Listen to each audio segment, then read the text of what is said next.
在遥控器上面接上2条线，它的使用价值立马翻倍，在生活当中啊非常的有用，很多人呢都不知道，给大家分享一下。不管是这种空调遥控器还是电视机的遥控器都可以用。我们来看，首先呢就是先把电池拿下来一节，然后呢我们任意把一条线给它接在这个电池仓里边的弹簧上面，这个是不需要区分正负极的。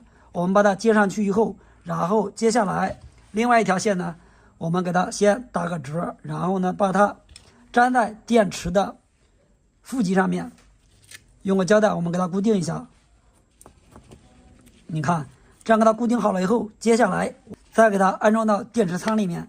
你来看，就这样给它弄好了以后，接下来呢，我们把电线呢，另外这2头给它分别接在一起。你看一下这遥控器，立马就可以正常使用了。这样呢，就说明啊，这2条线它是导通的。我们用这个功能可以做什么呢？平时家里的一些电线或者一些电器不通电了，那么怎么判断这个电源线有没有问题呢？很多人没有腕表，那么我们就可以用这个方法。你来看，只要我们在这儿测量的时候看一下遥控器，如果这边没有反应，选择另外一个；如果另外一个呢，遥控器也没有任何反应，就说明啊，这条电源线它就是个断的。平时家里的电水壶不通电了，那么到底是这个底座的问题还是壶的问题呢？我们也可以用它快速的查找问题，也是一样测量方法。首先呢，就是把它先接在一个插头上面，然后呢分别测量里边的这2个片，看一下上面有没有反应。如果没有反应呢，再接触另外一个。你看这条线它就是导通的，导通呢我们就再来测另外一条，测这个，看一下导通不。如果不导通就说明是它有问题，如果导通，你看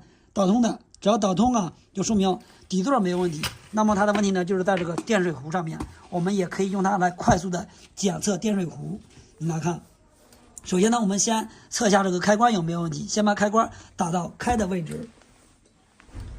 然后呢，这2条线是接在开关上面的，我们来测一下，看一下它有没有问题。看一下遥控器上面也有显示，就说明啊这个开关没有问题。那么我们再测一下耦合器，像这种问题呢，大部分都是耦合器坏了。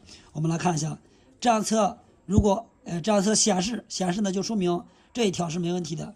我们再来测耦合器这一条，如果也没有问题，你看也是正常的，就说明耦合器也没有问题。那么我们再来测一下这个发热管，其实也可以用这种方法，分别把它接在发热管上面。如果遥控器没有任何反应，就说明啊这个电水壶就是这个发热管烧坏了。用这种方法呢非常的好用啊。